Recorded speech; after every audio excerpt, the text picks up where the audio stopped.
Hi everybody, welcome back to tnoozLIVE at the Aviation Festival, presented by JetBlue Technology Ventures and sponsored by FLYR. My name is Martin Cowan, I'm Editorial Director for tNews. Thanks for tuning in. So, starting today's agenda, we have a couple of chaps from FLYR. We've got Jean Tripier and Alex Manns, who are the co-founders and CEOs. FLYR is a business, we first covered them as a tNews startup pitch back in 2014. I believe they were the first investment from JetBlue Technology Ventures.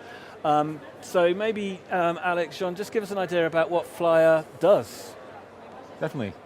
So originally we started FLYR with the strong belief that there is a tremendous inefficiency in the way airline tickets are priced today, right? Okay. Back then, as a very, very early startup in its infancy, we kind of wanted to build products and technology solutions that arbitraged that inefficiency on behalf of travelers. But over the last 2-3 years, quickly realized that there's a much bigger opportunity out there in helping airlines progress towards better, continuous, dynamic pricing and dynamic building of their fare brands. So that's really what we're focused on as a company today. Okay, so you mentioned there that a couple of years ago you realized there was a different opportunity from what you originally came up with the idea for FLYR, and one of the things that whenever I talk to startups I always ask about the pivots. I mean, was it a big change, or was it just a gradual? Was it just a light of inspiration? To clarify, one morning? Whether you are doing a forecasting of price changes from the outside in or from the inside out, you have to use data science and you have to integrate various streams of airline data to achieve so. So we were already forecasting future demand, we were forecasting customer elasticity. But instead of applying it from the outside in, trying to arbitrage inefficiency, we decided to work with the airlines from the inside out, further enhance the fidelity level of our data, and use those demand and elasticity forecasts for the airline's pricing purpose instead. And as you mentioned, we were the first investment by JetBlue Ventures, so we always knew that having a relationship with the airlines and the suppliers was key.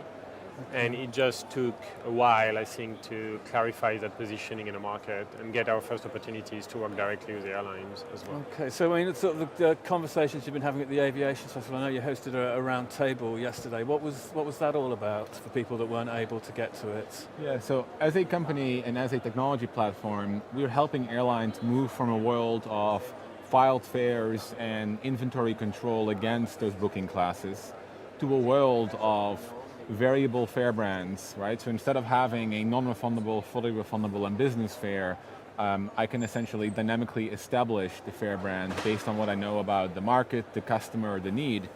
And on top of that, instead of pricing it based on a limited set of predetermined prices, I can price continuously. I can answer a shopping request with an offer and a price in real time. The discussion we hosted yesterday at the festival here was really about how do you transition from a world of fare filings and inventory control and static fare brands to a world where this is all dynamic. And we particularly focused on how can you make the existing back office systems, like the PSS's reservation systems, compatible with this new world on the commercial side, on the merchandising and marketing side, without having to replace your complete back office, right? Because no airline would work with us if we told them that we need to replace everything top down. So I mean, have you almost found a way of integrating, cutting edge technology with legacy systems? Right, yeah, I mean, at the end of the day, we're a data science machine learning company at the heart, but our key differentiator there is our knowledge of the industry and our capacity to develop ways indeed to integrate against legacy systems so that airlines define a much easier path toward the future effectively than otherwise. And as I'm sure you're aware, airlines typically do not have a concentrated data strategy. Data is very siloed across the organization. So what we do is we first go into the airline, we identify all the different sources of data that serve a purpose for demand and elasticity forecasting, and we go and integrate it for them. We standardize the data into a common format, we put it into a data warehouse, we automate that process, and from there we do the machine learning, we construct the offers, and we make the compatibility we enable the compatibility into the PSS systems, the commerce platforms, the distribution platforms, ATPco, etc.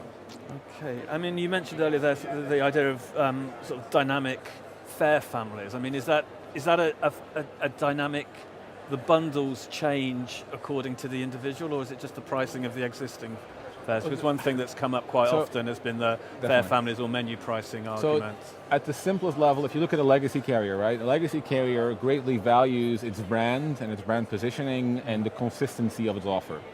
That said, even legacy carriers operate regional and short-haul flights as well as long-haul. But in many cases, you will see that the base economy product, the non-refundable economy product, is pretty much the same between them, right? Even a legacy carrier might want to have variability into what they offer on a short-haul flight with a certain equipment type versus a different flight with a different equipment type. On the other side of the spectrum, you have the low-cost carriers, right? Low-cost carriers are very actively pushing for unbundling of everything, where as a customer, I can start with just the right to fly, and I can dynamically build my shopping cart with seat selection, priority boarding, additional luggage, you name it. We even see developments where airlines want to be able to sell lounge access for economy travelers if they are picking an itinerary with a long layover.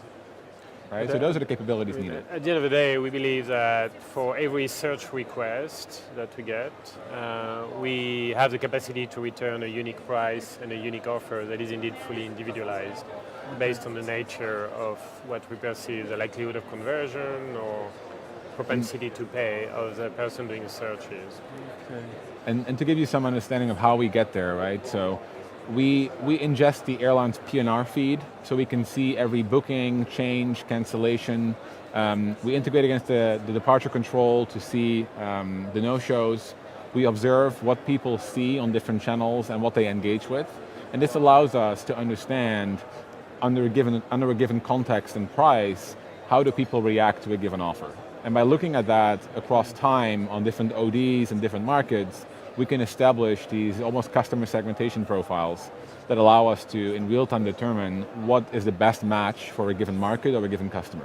Okay, and I mean, is this almost like live testing? Do you do any testing in advance, or is it? Yes, absolutely. Yeah, you can effectively through our platform. You can also do the equivalent of a live A/B testing. So we have the capacity to implement our solution on part of the network, test it against legacy systems on other parts of the network. We can optimize against the legacy systems as well. But then we can also, on our end, run full-on A/B test where we're going to try different pricing strategies, different offer strategies, etc. Okay. Yeah, and there's kind of two types of A/B testing, especially for ancillaries, right? So ancillaries historically have been priced very static, right? So how do you use machine learning to dynamically price an ancillary if there is no variable data to train on, right? There are two ways to approach this. The first one is we can create variability. If your luggage today is $25, our pricing engine automatically creates variability around that, collects data points and understands where the bell curve is moving and kind of keep pushing that boundary until it does have the data points you need, right? So you do it on 10% of the network. And then the second is, in the context of refundability or seat selection, even if I have historically priced my seats statically as an airline, or by groups across the aircraft, I do have a map, or a heat map, if you will, of which seats go first on a given equipment type or route. Yeah. And we can use this heat map and overlay it onto pricing to create a day one construction of what dynamic seat selection or dynamic refundability should look like. So those are the kind of things we can do with our platform. Similarly, you can run also very large-scale business simulations of what offer or price changes impact would be. And is this more data science, machine learning industry rather than sort of aviation? Is it sort of the meshing of the two? So the technologies are hardcore data science, data engineering, but the industry is extremely specific, right? So our data engineers and our data scientists, they work with PNR parsing and ATPco fare filings and RBD controls every single day of their job. And this is a really big difference that we notice with airlines. There are many big data solution providers out there, but most of them just give you a platform. And most airlines are not equipped to just construct against such a platform. And this is where we're kind of different. We provide the airline a cloud-based end-to-end solution. We integrate their data, we standardize it, we give them access to it, we provide analytical tools, we do the machine learning. It's almost pricing as a service to kind of fill the gaps that are lacking in their own organization today. Pricing as a service, and that's similarly, make a note of that one. Similarly, as you know, some of the legacy providers are trying to introduce some notion of machine learning or AI into the platform, but the difference there is that we are natively an AI company. We were built as one. Most of our personnel, over 85% of it, are going to be data scientists, backend engineers, full stack engineers, developers, etc. Okay. So we truly are a company built on machine learning that has developed very deep expertise into the field of aviation and airline pricing. And of course the thing with machine learning is it just continues to get better, Yeah, so a conversation exactly. around where are you going to be in 5 years' time. So an I think interesting a one, really so. big development, and I've mentioned this to many people at the conference, is for example reinforcement learning, right? It's a machine learning technique where you're essentially running a form of a simulation where your output forms the input for the next step. And if you look at today's world, airlines typically have 10 to 15 booking classes for their economy class fare, right? We have the ability to generate elasticity or the effective conversion at different price points at different times until departure at 250 to 500 different price points and compare that in real time. That is something that was never before possible and is now possible thanks to these new technologies and methodologies. Okay, and the 5 years' time question, will the business just be better at what it does, or is there any other sort of pivots on the horizon? I think right now what we see that there is massive potential in industry just with what we do in terms of bringing it to market. So 5 years from now, we get the question asked all the time, when are you going to be doing this for hospitality or this or that? But the reality is just transforming the airline industry, really bringing to consumers the capacity to do real-time individualized pricing and offers is a huge task. We're just started on that journey. And our goal is to take it all the way. So I could very well see a situation where 5 years from now we're still doing what we're doing today, except worldwide on a much larger scale and with a massive portfolio of airline customers. Okay. All right, well, good luck with that, and thanks for taking the time to join me. It's a nice start to today's T-News Live. So that was the chaps from FLYR.